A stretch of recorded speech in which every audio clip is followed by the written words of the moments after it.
I believe that this is fundamentally a religious ethic, although many people, including many Christians, deny it. They say that this is some kind of basic moral principle. But I think that that's a mistake. And the reason to see it, the way to see that it's a mistake, is to ask, why is it human life that is supposed to be so special? Because if we look at the way this ethic of the sanctity of human life is applied, it's supposed to be an ethic for all and only human beings, right? And that's the way the law is. So that if you're a human being, certainly anyway, okay, we have abortion here, but if you're a human being who's been born, then to kill you is, to kill you without various kinds of defences is murder. Whereas if you're not a human being, to kill you is never murder. There may be circumstances in which it violates some kind of law. The animal is someone else's property, or if you kill the animal in a cruel way. But generally, you could say the law does not say there's anything wrong with killing non-human animals as such. So what you have is a distinction just based on species membership. And if you think about that ethically, that becomes difficult to justify in a non-religious context. It becomes difficult to justify in a non-religious context because while you can think of differences between typical humans and typical animals that you might think are relevant to the wrongness of killing, the ethics of the sanctity of human life does not focus on those differences.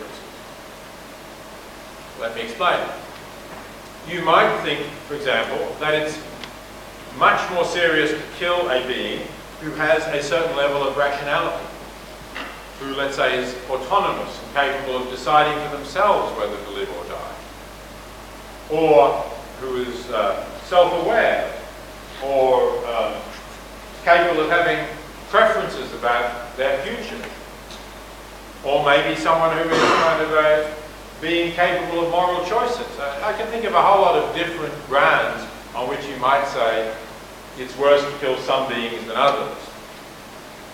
But the ethic of the sanctity of human life doesn't pay attention to those things. It simply refers to species. So you could have a baby born with the complete absence of the cortex, with only the brainstem, for example. Now this baby is alive. It's not brain dead because it has a functioning brain stem, and the definition of brain death says you can't have any brain function. So it's alive, it's biologically a human being, a member of the species Homo sapiens, but it will never be conscious, let alone self-conscious. And yet, if you were to say, and this has actually happened in a couple of cases, one in Europe and one in America, if you were the mother of this child, and you were to say, look, this child will never be conscious. This child has no worthwhile life. But it does have a beating heart and functioning kidneys. I think the best thing you could do with this tragedy of my child turning out this way is to remove the heart and kidneys from this child and give them to other babies with good brains but with heart problems or kidney problems. The judge will say, no, you can't do that.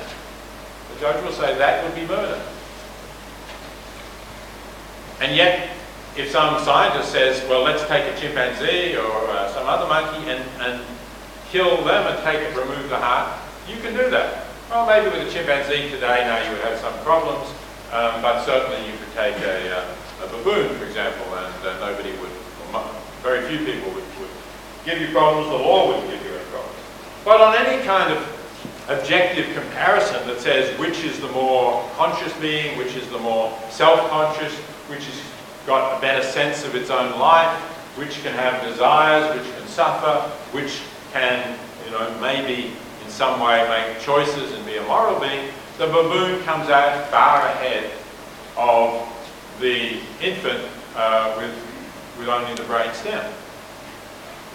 So how can ethics or the law say that somehow the life of that infant is more precious than the life of the baboon?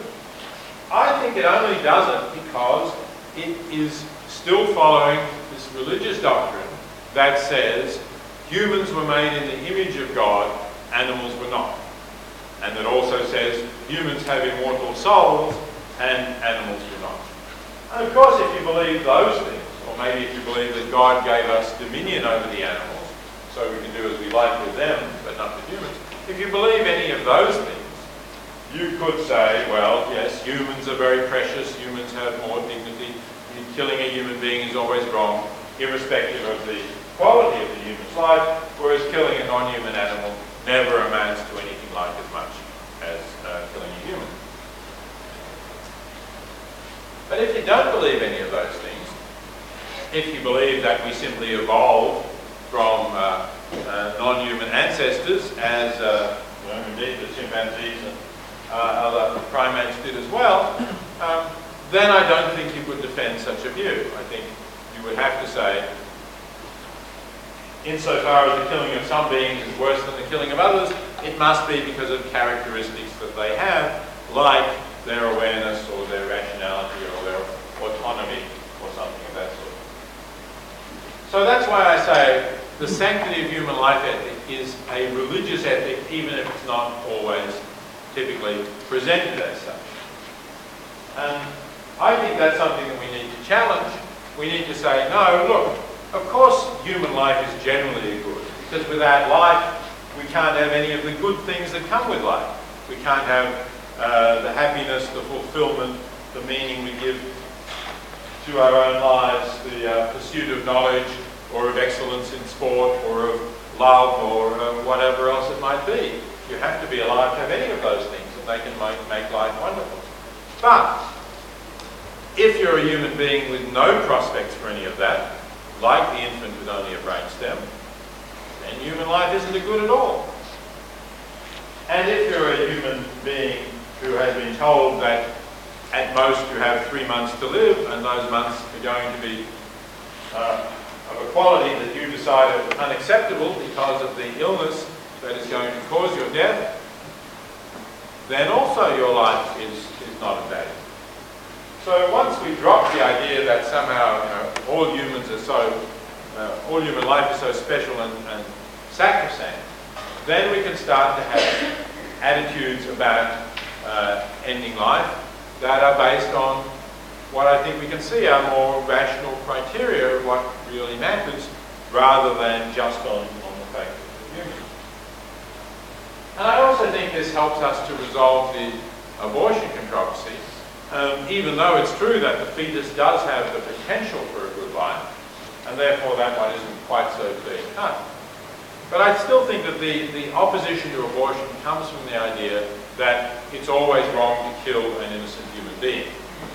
And that's why opponents of abortion keep making this argument that the fetus is a living human being.